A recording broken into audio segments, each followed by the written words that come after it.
बीच एक और बड़ी अपडेट है। आईआरजीसी के ड्रोन कमांडर की इजराइल ने हत्या कर दी है। इजरायली एयरफोर्स ने आईआरजीसी के ड्रोन कमांडर की हत्या कर दी है। ईरान की सेना आईआरजीसी के ड्रोन ब्रिगेड के कमांडर अमीनपोर जौदकी, उसका नाम, उसकी हत्या कर दी है। इजरायली वायुसेना ने स्ट्राइक में उसे मौत के घाट उतार दिया। इजरायली वायुसेना ने दावा किया है कि आईआरजीसी का ड्रोन ब्रिगेड इजरायल पर दागे गए दर्जनों ड्रोन हमले के लिए जिम्मेदार है, इसलिए उसने इजरायल के ड्रोन कमांडर को ही मौत के घाट उतार दिया। इससे पहले कल उसने आईआरजीसी के चीफ को मारा था, तो खादेमी नए चीफ बनाए गए थे। तो ये तो जो फोर्सेस हैं आईआरजीसी के कमांडर, उनको मारा है।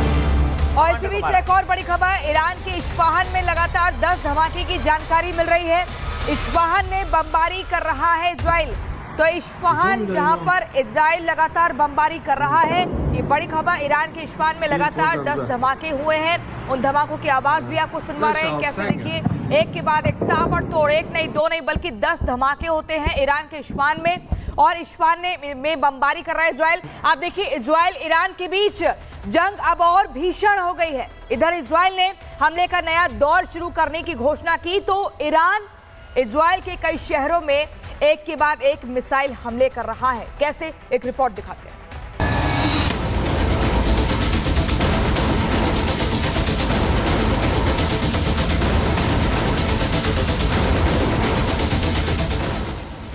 नौवें दिन भी इजराइल ईरान के बीच जंग जारी है। दोनों तरफ से हमले हो रहे हैं। एक दूसरे की मिसाइलों को इंटरसेप्ट किया जा रहा है। दोनों देश एक दूसरे को बर्बाद करने में लगे हैं और दुनिया तमाशबीन है। नौवें दिन भी इजराइल ने ईरान पर जोरदार हमला किया। करीब 50 फाइटर जेट के जरिए ईरान पर अटैक किया गया। वहीं ईरान इजराइल पर कहर ढा रहा है। ईरान वो तमाम मिसाइलें दाग रहा है जिससे इजराइल को ज्यादा से ज्यादा नुकसान हो सके। तेल अवीव में सायरन बज रहे हैं। यरूशलेम का भी यही हाल है। पिछले 2 दिन से ईरान इजराइल पर ताबड़तोड़ मिसाइलें दाग रहा है। ईरान की मिसाइलों से इजराइल की कई बिल्डिंग तबाह हो गई है।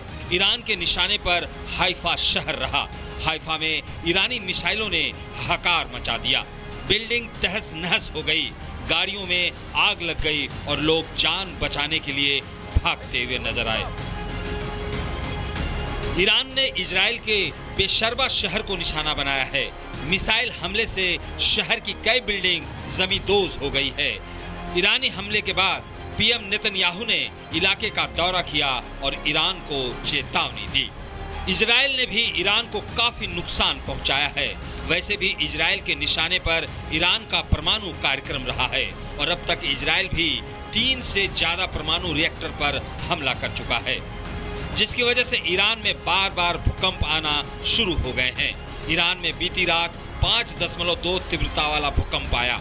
ऐसे में साफ है कि इजराइल के हमले से न्यूक्लियर फैसिलिटी को नुकसान पहुंचा है, जिसका असर अब दिखने लगा है। Bureau report, republic Bharat. और चलिए यहीं से चर्चा की शुरुआत करते हैं। UK Devnath sir group captain हमारे साथ बने हुए हैं। सर, मैं आपसे समझना चाहूंगी, अब अगर हम 9वें दिन भी देखें तो दोनों ही तरफ से ताबड़तोड़ अटैक किया जा रहा है। हर किसी के जहन में एक ही सवाल है कि जंग अभी कितना और चलेगी। क्या कोई मीडिएशन कराएगा या दोनों में से कोई एक देश झुकेगा और कहेगा कि चलिए आइए हम टेबल पर बात करते हैं। इसमें कोई शक नहीं है कि इजराइल जो है लगातार हमले कर रहा है ईरान के ऊपर, क्योंकि इजराइल के पास जो अस्त्र शस्त्र का भंडार है वो लगातार अमेरिका रिक्यूपरेट कर रहा है। जितने बम इजराइल गिरा देता है ईरान पर, अगले दिन ही उतने ही बम अमेरिका से आ जाते हैं इजराइल में। लेकिन ईरान की एक दुविधा है। ईरान के पास इस युद्ध के शुरुआती दौर में 2000 बैलिस्टिक मिसाइल थे, 1600-1800 किलोमीटर रेंज या उससे ज़्यादा वाले। लेकिन पिछले 7-8-9 दिन के युद्ध में उसने ऑलरेडी उसमें से 800 फायर कर दिए हैं। तो आंकलन ये लगाया जा रहा है कि इजराइल के पास अब सिर्फ 1200 बैलिस्टिक मिसाइल बचे हैं जो कि इतने दूर तक जा सकें, इजराइल तक जा सकें। और हम देख रहे हैं कि हर रोज ईरान करीबन 50, किसी दिन 100 बैलिस्टिक मिसाइल्स फायर कर रहा है। तो मेरा आकलन है कि अगले 12 दिन में ईरान के बैलिस्टिक मिसाइल्स का भंडार खत्म हो जाएगा। शायद इसीलिए डोनाल्ड ट्रंप ने बोला है कि वो अब ईरान की तरफ देखेंगे 2 हफ्ते के बाद। और यही कारण है जिसमें ये कहा जा रहा है सर कि कहीं अमेरिका पीछे तो नहीं हट गया इस जंग से, क्योंकि वो पहले कह रहा था, जो बयान सामने आ रहे थे कि हमने कब्जा कर लिया उसके स्काई पे, ये समर्थन करें, कोई शर्त नहीं रखी जाएगी, और अब कह रहा है कि 2 हफ्ते बाद करेंगे डिसाइड। अमेरिका पीछे नहीं हटा। डोनाल्ड ट्रंप बहुत चतुर हैं, वो चाहते हैं कि बंदूक जो है वो इजराइल के कंधे पर रखकर चलाई जाए।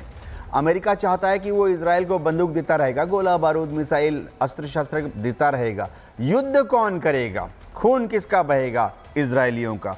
डोनाल्ड ट्रंप को मालूम है कि अगर उन्होंने इस युद्ध में अमेरिका के लोगों को झोंक दिया तो ये अमेरिका में बहुत ही अनपॉपुलर डिसीजन होगा।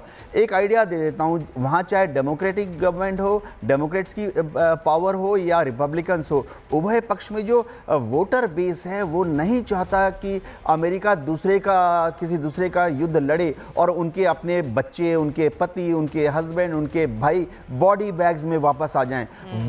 वहाँ वोटर बैंक बहुत द्रुत गति से नाराज हो जाता है।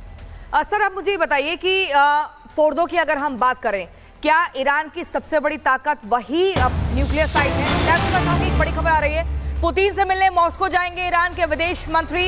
23 जून को मॉस्को जा सकते हैं ईरान के विदेश मंत्री। रूसी मीडिया के हवाले से खबर है, ईरान के विदेश मंत्री अब्बास अरागची 23 जून को रूस के राष्ट्रपति व्लादिमीर पुतिन से मिलने मॉस्को जा सकते हैं। तो ये बड़ी खबर है, ये बड़ी जानकारी मैं आपको दे दूं तो लगातार ये माना जा रहा है कि दोनों ही तरफ से लगातार बातचीत का जो सिलसिला है वो चल रहा है। सर, पुतिन से मिलने मॉस्को जाएंगे ईरान के विदेश मंत्री और 23 जून बताई जा रही ताकत। इस मुलाकात की क्या कुछ मायने निकाले जाए? ईरान को मालूम है कि अगर उसको इस युद्ध में सफल होना है, देखिए युद्ध तो बंद हो जाएगा 2 हफ्ते में, लेकिन इसके बाद बातचीत का दौर शुरू हो जाएगा। ईरान घुटने नहीं टेकेगा, लेकिन ईरान बातचीत के लिए मजबूर हो जाएगा टेबल पर बैठने के लिए। तो उसमें उसको कौन कौन साथ में चाहिए? अंतर्राष्ट्रीय पटल में बात चली जाएगी यूनाइटेड नेशन में, या दूसरे अंतर्राष्ट्रीय पटल में ईरान को चाहिए कि चीन, नॉर्थ कोरिया, रूस उसके साथ मजबूती से खड़े रहें।